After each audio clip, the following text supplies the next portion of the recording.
Hello everyone. ఈరోజు మనము rice cards అవుతున్న సర్వీసెస్ గురించి ఒకదాన్ని మాట్లాడదాం.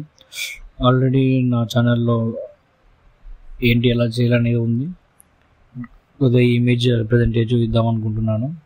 సో ముందుగా మనం స్ప్లిట్తో స్టార్ట్ చేద్దాం. ఇక్కడ చూస్తే 2 స్ప్లిట్స్ ఆల్రెడీ నేను చేసి ఉన్నాను. సో ఒకటి మ్యారేజ్ స్ప్లిట్, ఇంకోటి నార్మల్ స్ప్లిట్. ఏ టైంలో మ్యారేజ్ స్ప్లిట్ చేయాలి, ఏ టైం నార్మల్ స్ప్లిట్ చేయాలని చూపిస్తాను. ఫర్ ఎగ్జాంపుల్ ఇక్కడ నేను ఒకటి మ్యారేజ్ స్ప్లిట్ చూపిస్తున్నాను. చూడండి, ఇది మ్యారేజ్ స్ప్లిట్ చేయాలంటే డివోర్స్ అవుతున్న వాళ్ళు హస్బెండ్ వైఫ్ ఉండాలి. అలాగే ఎగ్జిస్టింగ్ ఫ్యామిలీలో కూడా హస్బెండ్ వైఫ్ ఖచ్చితంగా ఉండాలి. ఇక్కడ మనం చూస్తే ఈ 2 నేమ్స్ అనేది చేసి హస్బెండ్ వైఫ్ అండ్ అలాగే అదే ఎగ్జిస్టింగ్ కార్డులో ఉన్న వాళ్ళు కూడా ఒక హస్బెండ్ ఒక వైఫ్ ఉంటారు. ఇలా ఉంటే మాత్రమే మనం మ్యారేజ్ స్ప్లిట్ చేస్తాం. ఓన్లీ హస్బెండ్ అండ్ వైఫ్ ఒక ఎగ్జిస్టింగ్ రేషన్ కార్డులో ఉంటేనే మ్యారేజ్ స్ప్లిట్ పనిచేస్తుంది.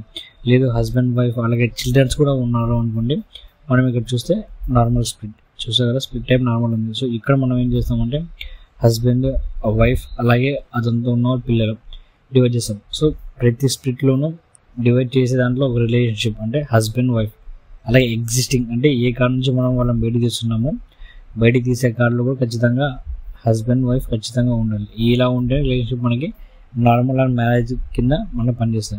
అలాగే మనకున్న మిగతా స్ప్లిట్స్ అనేది డిపెండింగ్ ఆన్ ద స్ప్లిట్ మనం వర్క్ అవుతుంది అనమాట. అండ్ అలాగే మీకు ఇంకొకటి మనము యాడింగ్ గురించి కూడా ఒకసారి డిస్కస్ చేద్దాము. యాడింగ్లో మనం చాలా వరకు డైరెక్ట్ మనం యాడ్ చేసుకుంటూ వెళ్ళిపోతాము. కానీ మనకి ఈకేవైస్లో ఖచ్చితంగా ఇబ్బంది అవుతుంది అనమాట. సో ఈకేవైస్లో మనకి ఇబ్బంది కలగకుండా మనము ముందుకు వెళ్ళాలి, ప్రాబ్లం లేకుండా ముందుకు వెళ్ళాలి అనుకుంటే నేను మీకు ఒక ఎగ్జాంపుల్ చూపిస్తాను. చూడండి,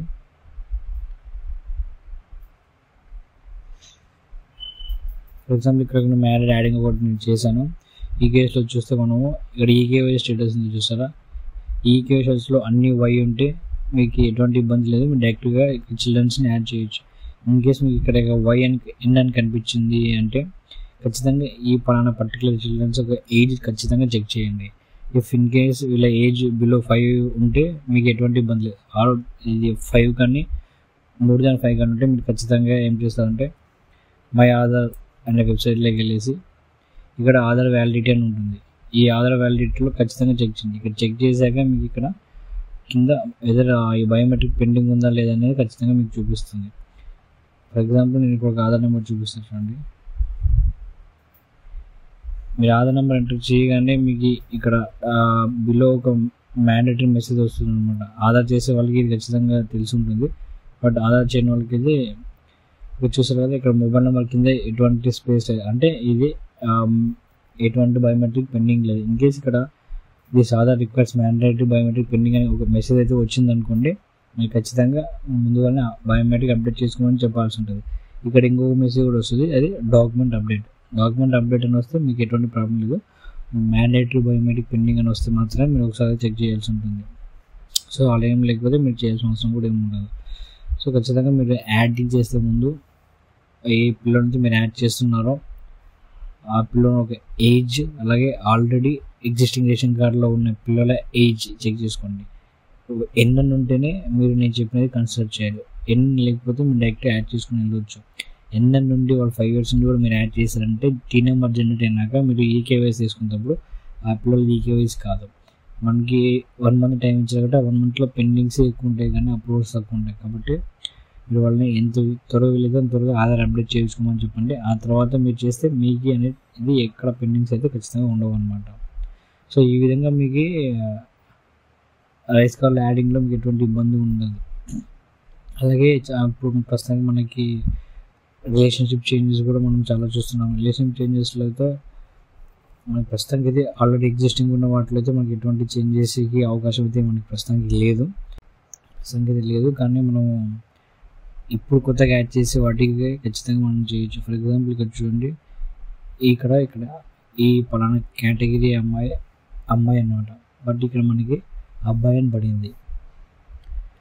మనం ఇక్కడ అబ్బాయి అని పడింది, ఇది స్ప్లిట్ అనమాట.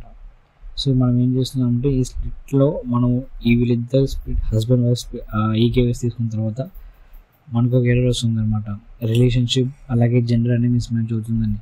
సో చేసిన ఈకేవైస్ 2 వెనక్కి వచ్చేసాయి. సో మళ్ళీ ఈకేవైస్ చేసేటప్పుడు ఈసారి ఏం చేస్తున్నామంటే ఫస్ట్గా ఎవరికైతే మిస్టేక్ ఉందో వాళ్ళది ఈకేవైసీ చేయడం మొదలుపెట్టాము. సో 2 times ఇది పర్టికులర్ క్యాండిడేట్ ఈకేవైసీ చేస్తే యాజ్ పర్ ఆధార్లో ఏదైతే జెండర్ ఉందో అదే జెండర్ వచ్చింది. జెండర్ వచ్చిన వెంటనే దాని రిలేషన్షిప్ చేంజ్ చేసేసి పైన హస్బెండ్ వైఫ్ తీసుకుంటే ఈకేవైసీ సబ్మిట్ అయిపోయింది అనమాట. సో ప్రస్తుతానికైతే ఇప్పుడు మనం చేసిన వాటిలో మనం రిలేషన్షిప్స్ కానీ జెండర్ కానీ చేంజ్ చేయొచ్చు, కానీ ఎగ్జిస్టింగ్లో మాత్రం మనం చేంజ్ చేసే ఛాన్స్ అయితే ఉండదు. హస్బెండ్ వైఫ్ని యాడ్ చేస్తున్నప్పుడు కూడా మనము చెక్ చేసుకోవాలి. అది నార్మల్గా మన అంతా తెలిసి ఉంది. వైఫ్ని యాడ్ చేయాలంటే ఖచ్చితంగా మ్యారేజ్ సర్టిఫికేట్, మ్యారేజ్ ఫోటో ఉండాలి. అలాగే వైఫ్ అనేది వాళ్ళ అత్త మామ కార్డులో ఆల్రెడీ ఎగ్జిస్టింగ్లో ఉండాలి. ఒకవేళ ఇన్ కేసు లేకపోతే దానికి వేరే ప్రాసెస్ ఉంటుంది. అలాగే ఎక్స్ట్రా టిప్ ఏంటంటే మీరు ఎప్పుడైతే వైఫ్ని రేషన్ కార్డు యాడ్ చేస్తారో వాళ్ళకి ఖచ్చితంగా మైగ్రేషన్ కూడా చేయించుకోమని చెప్పండి. లేదు ఇన్ కేసు మీకు టైం ఉంటే మీరే మైగ్రేషన్ కూడా చేస్తే మీరు వాళ్ళకి హెల్ప్ చేసిన వాళ్ళు అవుతారు.